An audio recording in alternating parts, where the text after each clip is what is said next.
আসসালামু আলাইকুম বন্ধুরা, এই যে বিচলি দেখছো, এই বিচলি কিন্তু আমরা বিক্রি করে দিয়েছি হচ্ছে ৮,০০০ টাকা কাউন, তার মানে ১৬ পনে ১ কাউন। আর ১ পন হচ্ছে হয় ২০ গুন্ডায়, ২০ গুন্ডা মানে ৮০ তাড়ি, মানে ৪টে ১ গুন্ডা হয়। আর হচ্ছে যে এরকম এক গল্লায় 10 টাকা আছে, মানে এরকম ৮ গল্লায় ১ কাউন হয়, 8 গল্লায় ১ পন হয়। তা এই বিচলি কিন্তু আমরা বিক্রি করে দিয়েছি, কিন্তু এই গাড়ি হচ্ছে আমাদের, তাই আমরা এই বিচলি এবং এই বিচলির দাম সহ সেই লোকের বাড়িতে পৌঁছাইয়ে দিচ্ছি নাকি জাহিদ? হ্যাঁ। এবং সেই ব্যক্তি আমাদের কিন্তু এই বিচলির মূল্য এবং এই গাড়ি ভাড়া সব কিন্তু পরিশোধ করে দিয়েছে, ঠিক আছে? কারণ আমরা তো গ্রাম অঞ্চলের মানুষ, আমরা কৃষি কাজ করি এবং কৃষি কাজের সাথে আমাদের সম্পৃক্ততা। তবে আমরা কিন্তু এই অনেক পরিশ্রম করি বন্ধুরা, কারণ এই কৃষি কাজ কিন্তু অল্প পরিশ্রমে হয় না। অল্প পরিশ্রমের কাজ নয়, খুব হাড় ভাঙা খাটনি।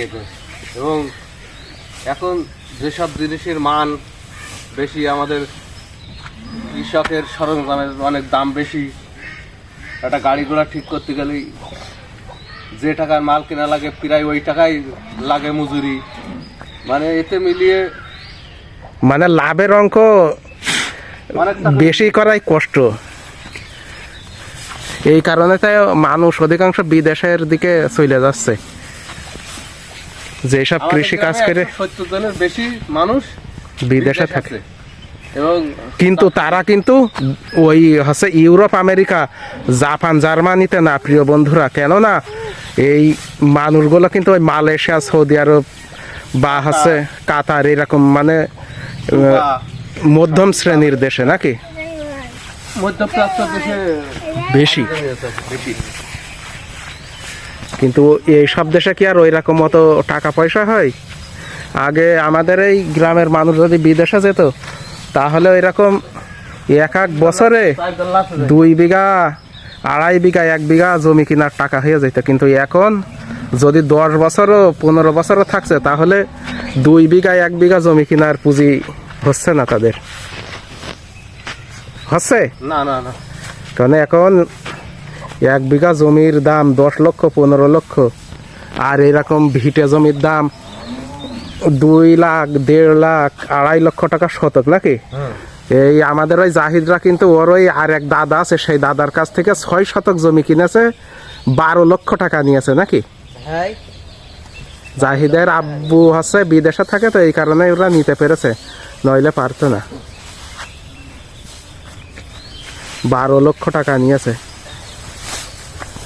আর ওই জাহিদের আর এক ফুবু আছে, তারাও এরকম বিক্রি করে দেবে, কিন্তু সেই 5 শতক জমি কিন্তু আর নিতে পারছে না নাকি? 5-6 শতক ওই টাকার হবে 6 নাকি? এখন সেই 6 শতক জমির মূল্য 18 লক্ষ টাকা তো তুটে যাচ্ছে বন্ধুরা। এখন যদি সেই লোকেরা নেয় তাহলে তো সর্বনাশ। আর যদি ওই রকম মানে নিজের পুঁজি না গালে হতো, তাহলে কিন্তু এরকম 10-12 লাখ টাকায় আবার জাহিদরা নিয়ে নিতে পারতো। হ্যাঁ,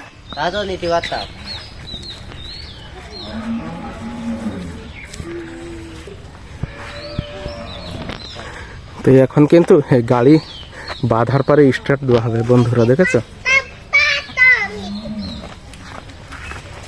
এই পাশায় ময়না, তুই একটু দূরেই থাক।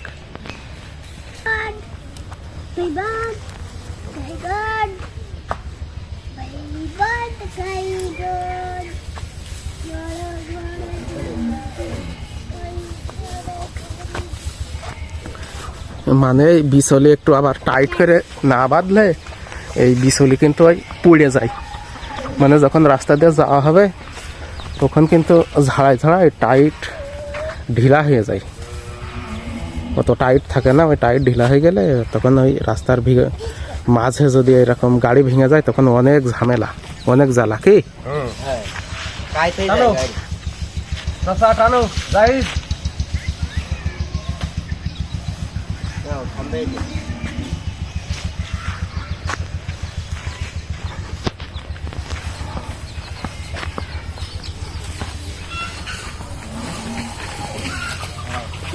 এই পাশায় মানে এই পাশায় ফারিয়া। ঠিক আছে।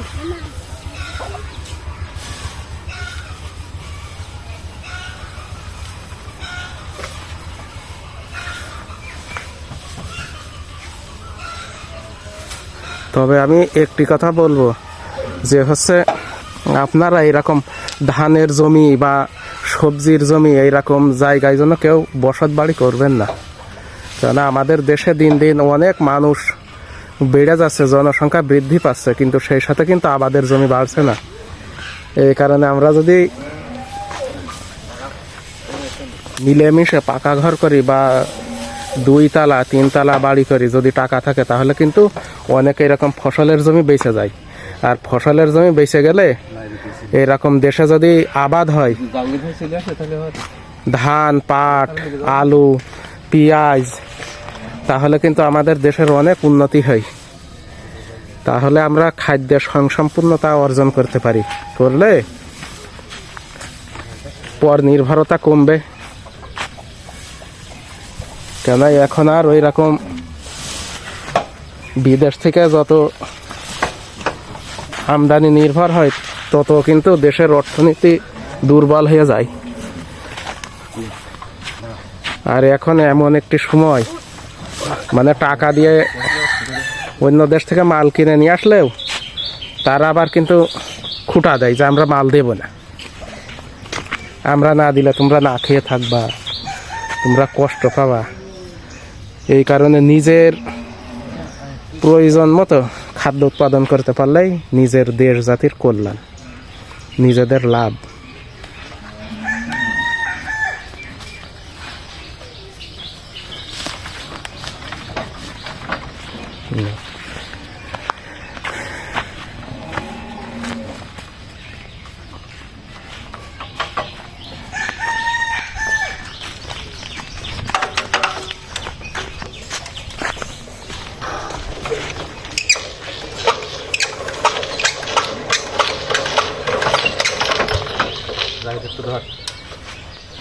মানে সকালবেলা স্টার্ট দিতে গেলে প্রথমে হতে চাই না, শীতকাল তো, কিন্তু আস্তে আস্তে গরম হয়ে গেলে তখন আর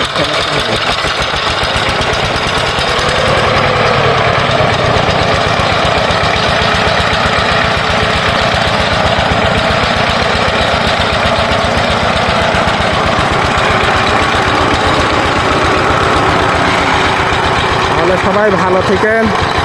আজকে প্রথম যাত্রা নাকি?